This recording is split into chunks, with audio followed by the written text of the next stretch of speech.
Nós estamos recebendo hoje a visita de um dos médicos mais famosos do país, o cardiologista Lair Ribeiro, autor de diversos livros e trabalhos científicos publicados no mundo todo. Trabalhou em pelo menos 3 universidades americanas, foi diretor de grandes laboratórios médicos, hoje faz conferências no mundo todo na área de anti-envelhecimento. E sabe o que ele mais fala atualmente? No poder da água. Doutor Lair, bem-vindo ao Jornal do Almoço. Prazer muito grande, Cristina, estar aqui com você, com seus telespectadores. Então, doutor, o que a água tem de tão poderoso? A água é o mais abundante dos nutrientes no corpo. Para você ter uma ideia, 3% do nosso corpo são minerais, 70% é água.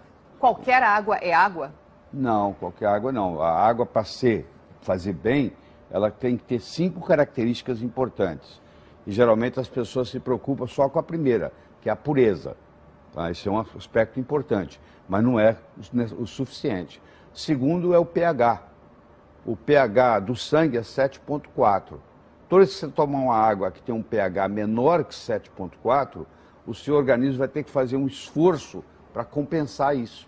Então, uma água alcalina, hoje tem estudos, por exemplo, no Japão, tem um hospital onde o tratamento é só água, por incrível que pareça, não tem remédio. O paciente entra lá e ele é tratado com água, existe uma água especial chamada Kangen Water, onde o pH é 10. Então isso modifica. À medida que você envelhece... Mas como é que a gente sabe o pH da água, por exemplo? Essa água engarrafada que a gente compra, água mineral. É lei. Você olhar no rótulo, está escrito lá o pH da água. É isso que eu estou me referindo, é água ionizada. São ionizadores que, quando a água passa por esse ionizador, ela sai do outro lado com propriedades diferentes. Quais são essas propriedades? O que ela traz de benefício? Além do pH, o mais importante é o chamado redox. É o poder de oxirredução. O que quer dizer isso? Tem substâncias que são oxidantes, enferrujam a gente. Tem substâncias que são antioxidantes, protegem a gente contra os oxidantes. Uma água, dependendo do redox dela, ser positivo ou negativo, ela pode ser oxidante, ela pode lesar Dizem que pode prevenir até o câncer. Pode prevenir até o câncer. Existem estudos mostrando que regiões onde a água é ionizada naturalmente, as pessoas inclusive vivem mais. Por exemplo, Okinawa é o lugar no mundo onde mais tem centenários per capita, que é no Japão. Muito obrigada por ter vindo ao Jornal do Almoço. Uma boa estada aqui no Rio Grande do Sul. Obrigado. O câncer, para desenvolver, 95%, 96% dos cânceres, só desenvolve em ambiente acídico, ambiente ácido. Então, quando você ingere uma substância alcalina, você facilita a prevenção do câncer. Mas essa diferença que parece pequena, de 4 para 10, é muito grande no nosso organismo? Isso é logarítmico, isso é expoente. Só para você ter uma ideia, um refrigerante tem um pH de 2,5. Vamos pôr o sangue com 7,5. 2,5 para 3,5 é 10, 3,5 para 4,5, 100, 4,5 para 5,5, 1.000, 5,5 para 6,5, 10.000, 6,5 para 7.000, 100 mil. Você tomar um copo de refrigerante, tomar um copo de água com 7,5, a diferença do potencial hidrogeniônico é de 100 mil vezes. Porque isso é um expoente, isso é exponencial. Por isso que o refrigerante está sendo tão falado como o pior alimento do mundo. O refrigerante é veneno. É veneno? Nem no final de semana eu aconselho que você deixe seus filhos tomar. Porque se cria uma série de problemas. Um deles é esse. O outro problema é a quantidade de açúcar que tem. Quando não tem o açúcar, tem uma adoçante que prejudica. Agora, voltando à água. Vamos lá. Eu estou um pouco assustada aqui, porque que água que a gente toma? Qual é o pH da água que sai ali do meu filtro normal, que é igual o filtro que as pessoas têm em casa? Geralmente em torno de 7. Isso é ruim? Não, não é ruim, mas é muito melhor do que você tomar um pH de uma água importada, famosa, francesa, que eu não vou falar o nome, que o pH é 3,5. Você está brincando, então isso é péssimo para a saúde. Péssimo. E vem na garrafinha de vidro essa. Vem na garrafinha bonita de vidro, verde. É cara, é francesa, você sabe qual eu estou falando, e o pH é 3,5. Então essa também, apesar dela estar numa garrafinha de vidro, ela não é água, ela é um refrigerante. Você pensa que é água, porque na realidade o pH dela é de refrigerante. E tem gente chique que só toma essa água e acha que assim está cuidando da saúde, então não. De jeito nenhum. Aí o que o corpo faz para compensar esse 3,5 de pH? O corpo tem uma série de mecanismos, ele equilibra o pH no sangue usando substâncias chamadas buffers, que vão equilibrando. São substâncias chamadas anfóteras, que quando o pH está baixo sobe, quando o pH está alto baixa. Então você gasta coisa que você utilizar na sua célula, você agora gasta para manter o pH do sangue. Tira a sua energia, você fica cansada, desanimada, entendeu? Do mesmo modo se você estiver desidratada, porque um grande problema que tem hoje, 30% da população no mundo, hoje, nas ruas, estão desidratados. Porque eles não têm essa preocupação de beber água. À medida que você envelhece, a sensação da sede vai sumindo. E o centro da sede e o centro da fome, lá no hipotálamo, eles estão pertinho um do outro. E muita gente confunde sede com fome. A pessoa está com sede, mas sente que está com fome. Então ele come, tem compulsão por comida. E na realidade, se ele tivesse tomado um copo d'água antes, aquela compulsão ia diminuir, porque na realidade ele não tem fome. Por isso que ele tem que ficar comendo. Só que o centro da fome, o centro da sede, no hipotálamo está muito perto. Então, à medida que a gente envelhece, a gente vai perdendo a sensação da sede. Então, os velhos e os idosos, eles são desidratados por natureza. Agora, deixa eu te perguntar uma coisa. Eu estou aqui tomando a minha água e eu tomo bastante água todo dia. Bom. Mas qual é o pH dessa água? Como Não é que eu sei. vou descobrir? Não, existem aparelhos que você coloca aí dentro, dá o pH, ou existem gotinhas que você pinga e é de acordo com a cor. De verde, azul para cima, verde para cima, o pH está bom. Quando der um amarelo, um laranja, um vermelho, o pH está ruim. Então você, hoje é fácil, em 1 minuto você determina o pH da água. Se eu soubesse, teria trazido aqui para mostrar para você. Mas eu quero que você volte para a gente entender melhor esse assunto, porque é um Mas isso assunto é um dos complexo e aspectos. importante. Deixa eu te falar outro aspecto mais importante ainda. É o poder de oxirredução.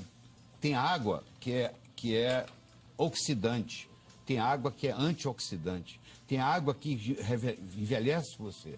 Tem água que rejuvenesce você. Então, você já ouviu falar de oxidantes e antioxidantes, radicais livres. Tem água que tem radical livre. Então, você toma água, é como se você estivesse te enferrujando. Então, isso é outro aspecto importante. Existe um outro aspecto importante, que é a tensão superficial da água. A água tem que ser leve, ela tem que ter uma tensão superficial muito baixa. Porque quando ela chega lá no capilar, às vezes ela tem que ir contra a força da gravidade. Então tem água que você toma e ela não cumpre a missão dela, porque ela tem uma tensão superficial muito alta. Entendeu? Puxa, e a gente achava que água era água, né? E vocês mulheres tomam anticoncepcional. Esses anticoncepcionais, vocês urinam. Isso vai para os lençóis freáticos do Brasil todo. Então a água hoje ela já vem contaminada, inclusive com hormônios. A água de torneira, ela vem contaminada, inclusive, com hormônios. Ela é colocada... E quando ela passa pelo purificador, pelo Depende filtro? do tipo do filtro. Tem filtro que elimina os hormônios. Tem filtro, por exemplo, que tira o cloro. Até o cloro do chuveiro te faz mal. Por exemplo, se você tomar banho com um chuveiro onde a água está com cloro, quando o chuveiro fica quente, frio até que não, mas na hora que você põe a água quente, aquele cloro que está na água, ele vira um vapor. E você absorve aquilo dentro do banheiro e não está sabendo. Então, hoje existem filtros, principalmente nos Estados Unidos, está chegando ao Brasil, onde você coloca o filtro no chuveiro.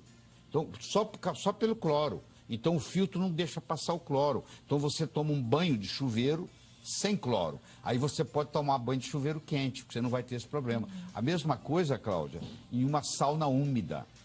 Eu recomendo no Brasil você fazer sauna seca. Não faça sauna úmida, porque para fazer sauna úmida, a água tem que ser tratada com ozônio. Se ela for tratada com cloro, na hora que der o vapor, aqueles vapores ali são gases de cloro. Então, piscina aquecida com cloro é um veneno? Também é. Esse é outro problema.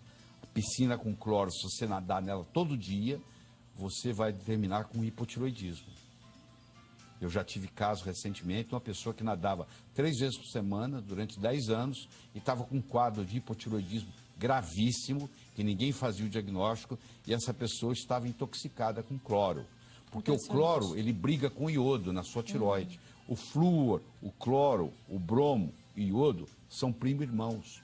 Então, quando você coloca flúor demais no seu corpo, ou cloro demais, ou brometo demais, eles começam a brigar com o seu iodo. Então eles empurram, tiram, substituem o iodo. Aí é muito bom a gente aprender tudo isso. Eu sei que às vezes você está aí meio preocupado, fala, e agora? Mas calma, isso é só para a gente ficar atento, né? Então você já sabe, tomar cuidado. Às vezes a água que você está consumindo é na nota 10. Tem tantas perguntas já, doutor? Hoje existem no Brasil filtros, que a água passa pelo filtro e muda o pH da água. Essa água passa a se chamar água ionizada, onde muda o pH, onde muda a condutibilidade, onde muda o poder de oxirredução. Então, essas tecnologias estão chegando aos pouquinhos. Olha que bom né? a gente saber.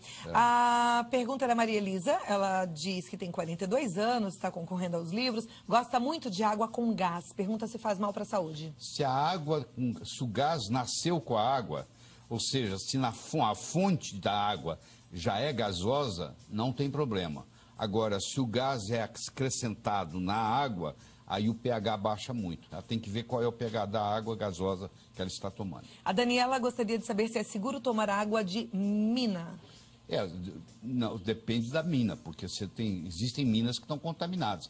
Você tem que pedir uma avaliação, isso é fácil fazer análise da água, em qualquer cidade, se é possível. Uma vez feito a análise, você fica mais tranquilo. Ok. A Terezinha Tomás, boa tarde, eu faço parte de uma empresa que trabalha com um aparelho que dá água alcalina. Sim. E ela gostaria que a gente falasse um pouquinho mais dessa água. Pois é, eu estava dizendo, existem aparelhos, são filtros, que além de da água passa por esses aparelhos, eles fazem a filtragem, eliminam as impurezas e, por um processo tecnológico, muda o pH da água. E uma água, que, por exemplo, de torneira, que entra com pH 7, ele pode sair na hora de você beber com pH 9.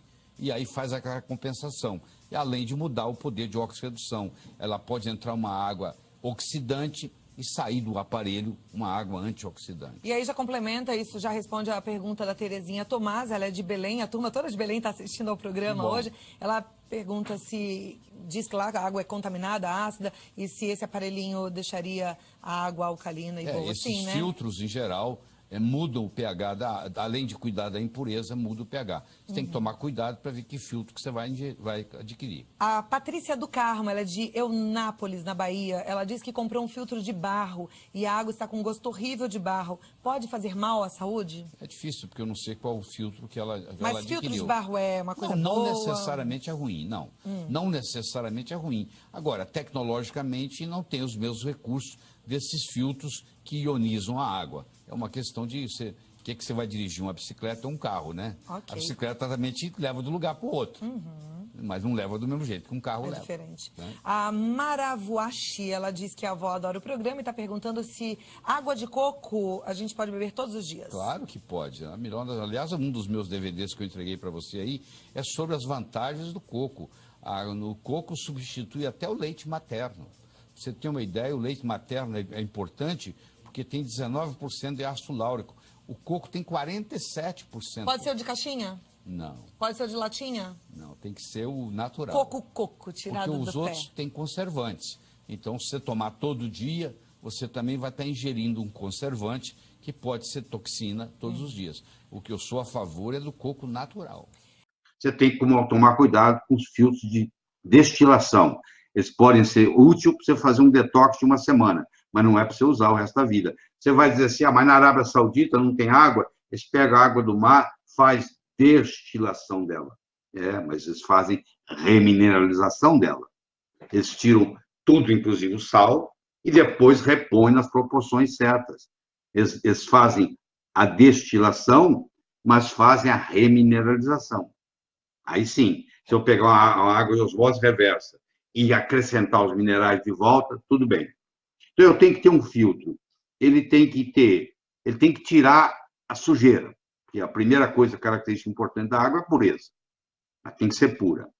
Segundo, se for um filtro que vai mudar o pH, já é melhor, porque você pega a água aí que nasce com pH de 5. O pH do sangue é 7,5, então por aí você vai ver que é 25 vezes a mais potencial hidrogeniônico. Tá? Desculpa, 25 vezes a mais. É mais do que isso até. Então, o pH, a pureza, o pH, o redox, já fica mais complicado. O poder de oxirredução de uma água, ele tem que ser negativo. O redox tem que ser negativo. O que é o redox negativo? Isso significa que essa água é antioxidante. Se você pegar a água da torneira, ela é mais 400 de redox, mais 300 de redox.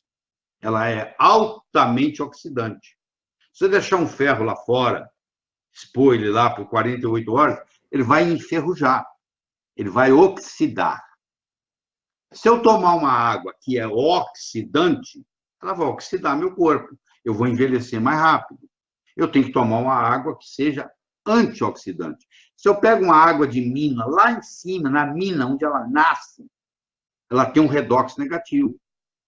Mas à medida que ela vai descendo o morro e vai se contaminando, o redox dela vai ficando positivo. Quando ela chega no lago, ela já é boa para nadar, mas não é boa para beber. Ela já perdeu o redox. Então, eu tenho a pureza, eu tenho o pH, eu tenho o redox. Eu tenho a condutividade. Eu disse para você que a água conduz. Aqui, ó. O meu cérebro vai dar um comando. Levanta o braço. Aí, eu levantei. Tem um comando daqui para levantar o braço. Eu tive que conduzir um circuito elétrico aqui para levantar meu braço. Agora, se eu tenho pouco mineral, levanta o braço. Eu vou levantar devagar. O meu reflexo está perdendo. À medida que os anos passam, o boxeador não é o mesmo. Ele vai diminuindo o reflexo dele. A velocidade com que conduz o comando do cérebro para os músculos. A água que eu bebo faz diferença. Se eu beber uma água morta, a minha condutividade fica lenta. Se você pegar um cara de 80 anos de idade e pôr para correr com um de 18 anos, quem é que você acha que vai ganhar? Se for tudo igual, a não ser que o de 18 anos não tenha perna, mas se for tudo igual, ele vai ganhar, claro que ele vai ganhar. Ele é mais rápido, ele tem mais reflexo, ele tem mais condutividade no corpo. Ora, se eu tomo uma água que tem mais minerais, eu estou fornecendo para o meu corpo mais condutividade, eu fico mais esperto, mesmo que eu tenha 73 anos, como é o meu caso, eu tenho mais reflexo. A tensão superficial da água é importante, é o quinto fator. É a tensão superficial. É o seguinte, a água tem que ter uma tensão superficial baixa, muito baixa. Quanto mais baixa a tensão superficial, melhor. O que faz a tensão superficial? O número de moléculas que ficam juntas. Então, eu posso ter uma água que tem um cluster de 11 moléculas. Eu posso ter uma água que tem um cluster de 6 moléculas. Claro que a que tem de 6 moléculas é muito mais maleável, tem uma tensão superficial muito menor, ela vai em capilares que a outra não vai. Ela é muito mais hidratante. E, finalmente, existe uma coisa chamada PRAL, P-R-A-L, que é a carga do potencial renal ácido, que, igual ao redox, tem que ser negativo. Essa é a grande descoberta dos últimos 10 anos, é o PRAL. O PRAL é o seguinte, quanto mais negativo for o PRAL da água, mais saudável ela é. Eu posso pegar duas águas que têm o mesmo pH, mas uma tem o PRAL mais negativo, eu quero essa com PRAL mais negativo. Porque a que tem o PRAL menos negativo, ou até positivo, quando ela chega no estômago, ela não resiste. Aquela alcalinidade dela não resiste. Então, o PRAL é o que, no fundo, é o que interessa. Eles têm estudos. O Ki Jong fez um estudo com 238 mil pessoas, dos quais não sei quantas viraram diabéticos, e ele era capaz de medir o PRAL. E ele viu que, comparando quem tem um PRAL negativo com quem tem um PRAL positivo, a incidência de diabetes, em 8 anos de follow-up, aumentou 22%. 22% mais pessoas tinham. Então, ficou uma vez por toda mostrando que essa alcalinidade a longo prazo faz uma diferença na vida das pessoas. Se encontrar uma água que seja pura, que tenha um redox negativo, que tenha o pH acima de 9, que tenha um redox negativo, que tenha uma boa condutividade, que tenha uma tensão superficial baixa e que tenha um PRAL negativo, você vai precisar de aparelhos mais sofisticados. Eu sei que se você mora perto de uma região onde tem uma mina muito boa, a água estudada, tem minerais, tem um pH pelo menos acima de 7,5, é engarrafado e é entregue na sua casa, sei lá, com menos de 200 quilômetros, também é uma opção. Agora, se ela vem lá de longe, como eu disse, e estava no sol, e o sol bateu naquele plástico liberou bisfenol A, liberou fitalato, e agora esses venenos agora vão te engordar. Engordar é. Se você mora em São Paulo e está tomando uma água que nasceu em Porto Alegre, ela veio de caminhão até São Paulo, quando ela chega na sua mesa, ela chega contaminada por bisfenol A e fitalato. E o bisfenol A e fitalato cai no seu corpo e tem uma ação de estrogenicidade. Você engorda, funciona como hormônio feminino. Você vê, pode ser que a água até te engorde. Ah, se estou tomando essa água, engordei. Pode acontecer, sim. Você vê que o estudo da água é bastante complexo. Você pode ficar horas e horas, nós já até passamos do tempo aqui, discutindo isso. Isso aqui não termina. Eu posso ficar a noite inteira falando para você de água e não termina a história. O que você tem?